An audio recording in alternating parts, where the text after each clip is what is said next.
My name's Addie Smith. My name's Katie Feldman. My name's Lily Whale. I'm Ava Hurlbutt. Welcome to Spiked Up!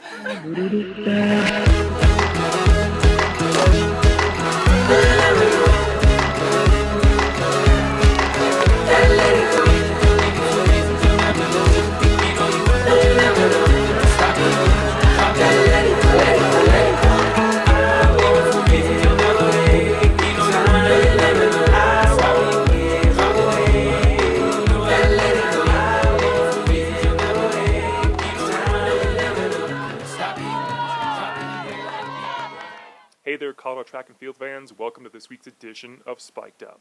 As always, I'm Bobby Reyes, and I'm going to be your host. This week's edition is brought to you by 303 Running, locally owned and locally grown, just like this podcast. All right, hey, we are revving up into the back end of the 2025 Colorado track and field season.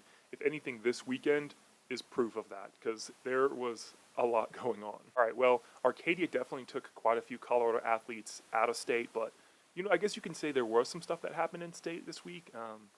There were some meets and some stuff happened or didn't happen, and I don't know. Totally joking. 2025 edition of the Pomona Invitational did not disappoint. There were meet records falling like flies, which is kind of on par for the Pomona Invitational. All right, so let's dive into the Pomona Invitational and highlight a few things that stood out. We're going to start with Fossil Ridge senior Tatum Berg. She swept the distance events. On Friday night, she ran away with the 3,200 meter, running 10:38. Backed that up with a really quick turnaround to come back down to Lakewood to win the 1,600 4:55 over Kinley Wolf. Wild kick finish. I asked my coach earlier last week about doing both of the races, because I was originally only going to do the 16, but I figured this is my shot here at the Jeffco Stadium and just a chance to race all the people I'll be racing at state. So I kind of wanted to mimic what I was going to be doing at state. And on the topic of wild kick finishes, the boys 1,600 was very similar to the girls. This one came down to Xzavier Campos. Big kick to win. The boys 16 ran 4:19.98 off a pretty mild early pace, but that last lap was scorching. What happened with the injury and what you had to do to get back? Yeah, so I broke some stuff in my foot last cross-country season, and it was pretty upsetting because it took me out for a long time. I missed almost all of, half of cross-country, and then I really just kept doing a whole bunch of cross-training on the elliptical and swimming, and really just pushing myself very hard on those, harder than I thought you could on those stuff, and I'm just happy it helped me get back to where I am now. Now onto the topic of scorching. Windsor's Kiana Cumings blazed a state-leading 400, 55.27 to win this one going away. She also won the 200 later in the day. Last year I came off a really great season, and I've only had the chance to run one open 4, and it wasn't the time I was hoping, so I was just going out there to see what I can do. We're almost halfway through season. Might as well just go for it. All right, so sticking with the concept of themes here, with Kiana winning the 200 and the 400, let's talk about someone else or another relay that swept the sprints. Fossil Ridge, 4x1 and 4x2. You get a win, you get a meet record. You get a win, you get another meet record. Same quartet for each relay in the exact same lineup.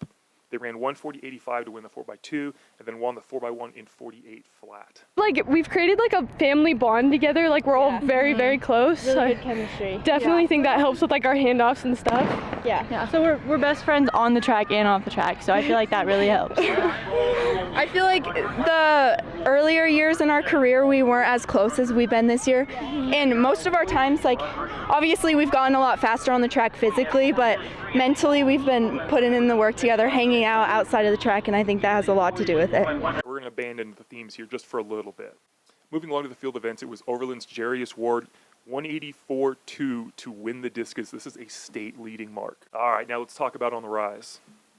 All right, here are two athletes that everyone needs to know before heading into May. First off, let's talk about Lakewood's Eliana Angelino. She ran 2:12.61 in the 800. That is a state-leading mark. A lot of it has been strength training, really focusing on that in the early days, and also just having a really positive mindset. I wasn't able to have my junior year season, so I'm super motivated to get back to it. All right, so she did not compete last year as a junior, but right now in the final months of her high school career, she is in the conversation of who's going to win a state title in May at Jeffco Stadium. The second athlete we're going to talk about today is Prairie View's Francis Ojowa. 37-36 victory in the 300 hurdles. Not only is that a state lead, it's a meet record, and it's also a personal best. What was different today? I believed in myself. Yesterday I was very, I didn't necessarily believe in myself. I tried to force the belief. I kept repeating to my head, come on Francis, you could do it, you could do it. But today, I was confident in my ability. I knew that I worked hard for this, and I knew it was going to come as long as I stayed relaxed and calm.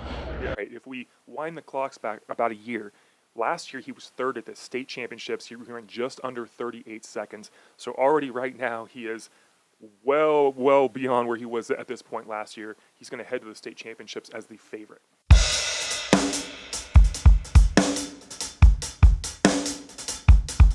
For this week's edition of Bobby on the Hot Seat, you've got Tatum Berg.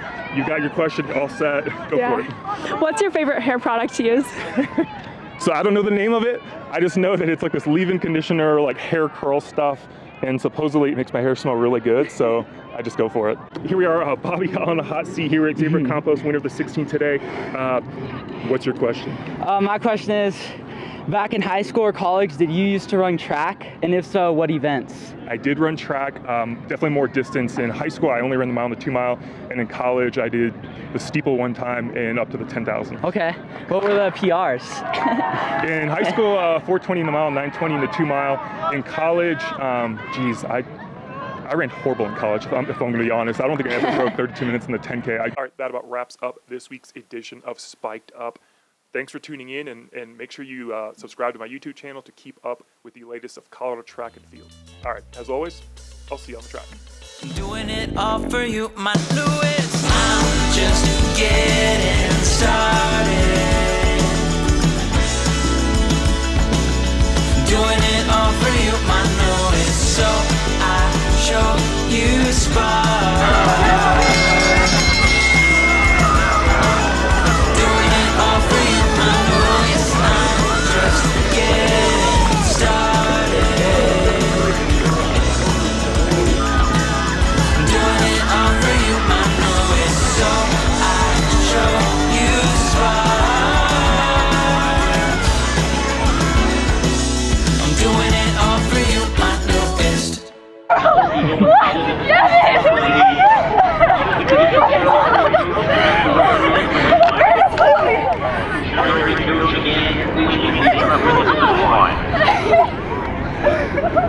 We're just stalkers. It's not bad.